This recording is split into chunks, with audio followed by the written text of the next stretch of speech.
Well, here I am again in the middle of the night. In my middle of the night clothing. I hadn't and what you call it? I hadn't intended to read this book right away, but I was trying to figure some stuff. Let me just read it. So, this was the quickest read so far. This I read this in about 3 hours.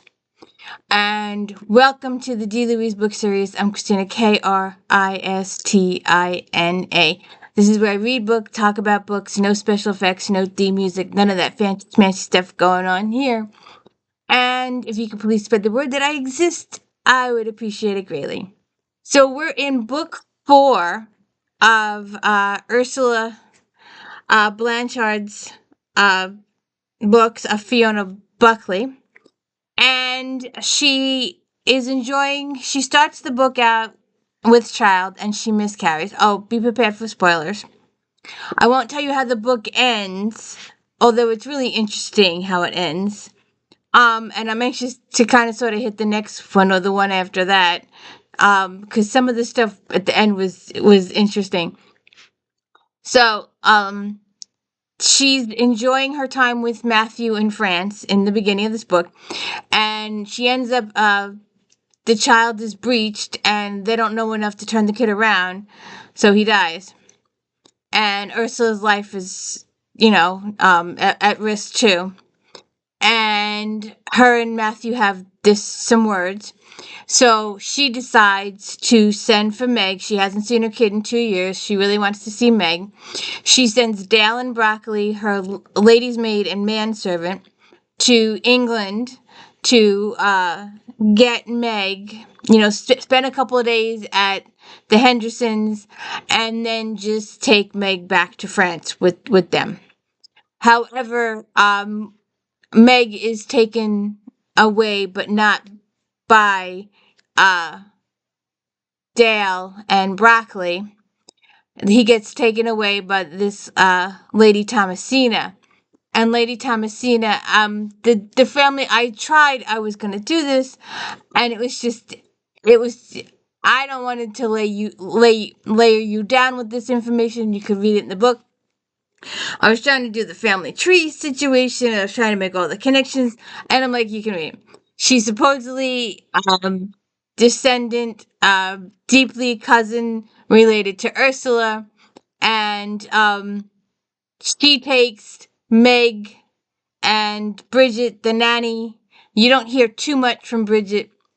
To the castle, and then Cecil and the Queen come to Ursula and say, "We need you to go to the castle under the guise of getting your daughter back, and we need you to find out what Philip Mortimer has, that he has told the Queen, that he's insinuated to people that he has information about the Queen or something of that nature, that she would reward him with lands and money. But he won't tell anybody what it was about. And he was expelled from court a number of years ago after being a duel, and nobody knows what the duel was about." So she goes off to the castle, and it's eerie. Everybody's two-faced. It's just weird. And stuff starts happening. Ursula starts searching, and someone ends up dead. They accuse Ursula of the killing, even though they know for an absolute fact she didn't do it.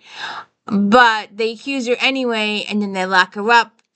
And then they decide the person who did it, or knows who did it, or has reasons to have done it, the murder, helps them escape, but doesn't really help them escape.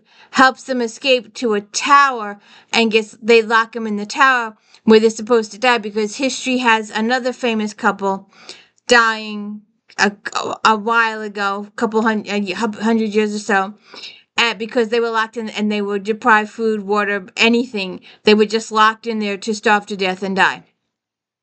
So it's really complicated and multi-layered, but it was one of the quickest reads because finding out what this Mortimer guy knows about the Queen, Ursula puts a lot of risks. And when she finds the information, then she has to send off to Henderson and thank God he arrives. Because I'm sitting there going, what are you doing, Ursula? She goes to confront these couple of people. Like, what are you doing? Are you out of your cotton picking living mind? I hate it. I absolutely hate it when the good guys go confront the bad guys alone without backup. Drives me crazy. I know there's plot twists and stuff like that, but you don't confront the bad guy by yourself, because then you always end up in mortal peril. But she did.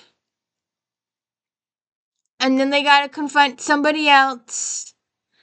And, things sort of kind of go her way, sort of kind of. And then Henderson shows up. And they start this whole thing. And then when they actually sit down and think about it, they're like, that might not be too smart. And there's a whole bunch of layered stuff. Gladys is a hero. She's a great lady. She was almost going to be burned at the stake. And she's not a witch of any sort. She's just a healer. And the woman, I was really kind of questioning her in the beginning, but she turned out to be a real hero in the end. And it was just really interesting. And we hear from Matthew at the very, very end too. Apparently she can't go home because of the plague has hit. But it is multi-layered, and I had the list of characters and I was trying to keep track of everybody, and I ended up just giving up. I was like, you know what? I just got to stop this. I know the main players. Your main players are the Queen of Elizabeth, Cecil, her secretary, Rob and Maddie Henderson, the friends of Cecil, and they're also becoming friends of Ursula, Meg, Bridget, the nursemaid, she pops in and pops out. Very, very, very, very, very little contact with her. You hear about Dudley a while. We haven't seen him on stage.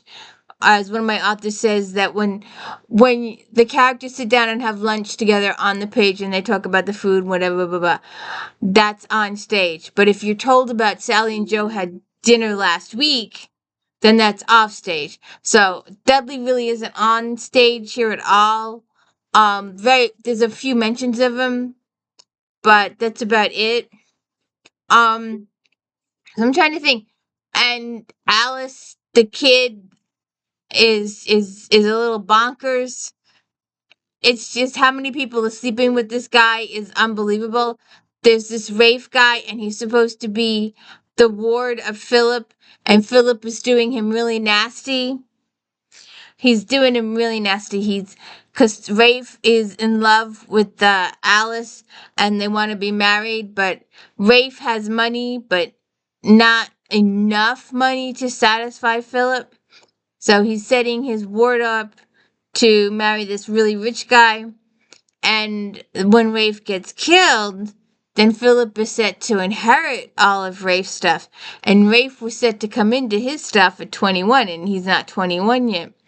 It's just a very twisty-turny with these players. But we have one little plot here. There's not like several plots or several different plots or this is one solid plot. It has a couple of different branches, and I wouldn't even, it's just, no, yeah, just the one branch. All right, some people have alternative motives.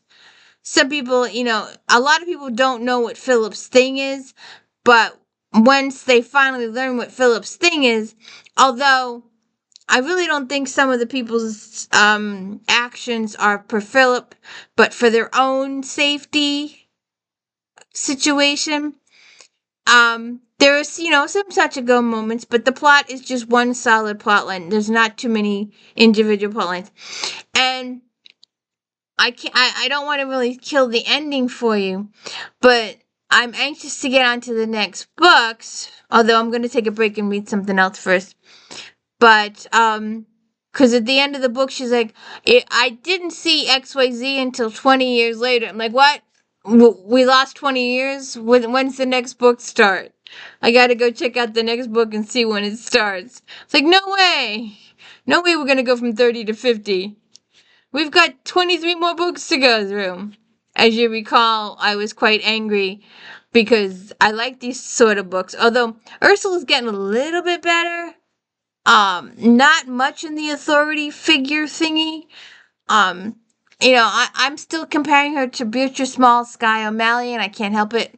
That's just what I do. Um, and Ursula doesn't have the backbone that Sky does. Sky is just amazing. If you have not read those books or have not seen those videos, please go watch those. The Beatrice Small, Sky O'Malley series. I did those last year. And oh, what was it? I forget now. But there's so many. I did my JD Robs last year, and I'm looking forward to that one coming out. Oh, and don't forget, when is this? February new releases is coming up too next week. And don't forget to check out Flashback Monday, where we talk about all the books in this magazine. It's awesome. And we're doing the Catherine Coulter's FBI series too. But I'm going to try and continue with Fiona Buckley series and see what happens to Miss Ursula. And so please check it out. And oh shit, I'm gonna sneeze. But there were some really good twisting turns here. Wait a second.